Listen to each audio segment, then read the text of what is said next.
mənə can verən cananım mənim, sənə varlığımla inanıram mən.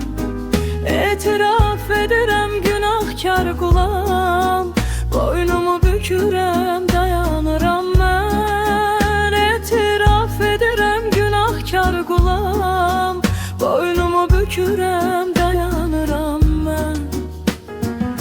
Yazan var bilirəm hər bir sözümü, tanıdım həm səni həm də özümü. Sənin qudretinlə yumub gözümü, sənin rəhmətinlə oyanıram mən. Sənin qudretinlə yumub gözümü, sənin rəhmətinlə oyanıram mən. Dünyanın ləzzəti gəldi gedərdi, onun sevinci də qəmdi kədərdi.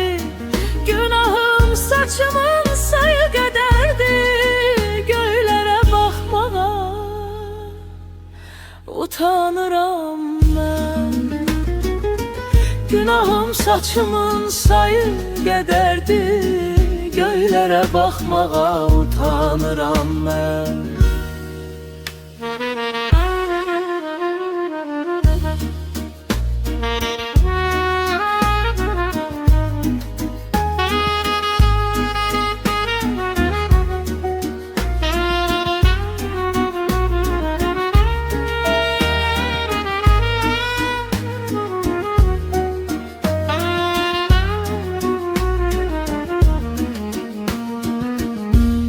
Sən yaradan yaradıb necə, bir dəlil gətirim sənə sadəcə.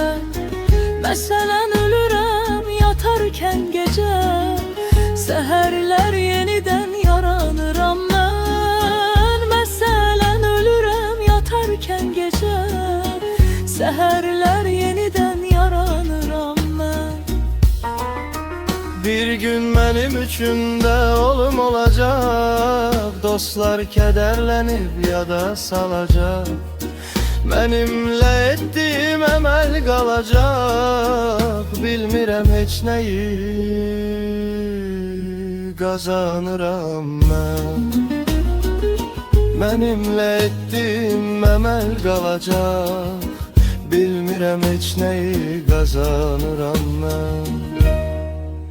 Ey mənə can verən cananım mənim, sənə varlığımla inanıram mən. Etiraf edirəm günahkar qulam, boynumu bükürəm dayanıram mən. Etiraf edirəm günahkar qulam, boynumu bükürəm dayanıram mən.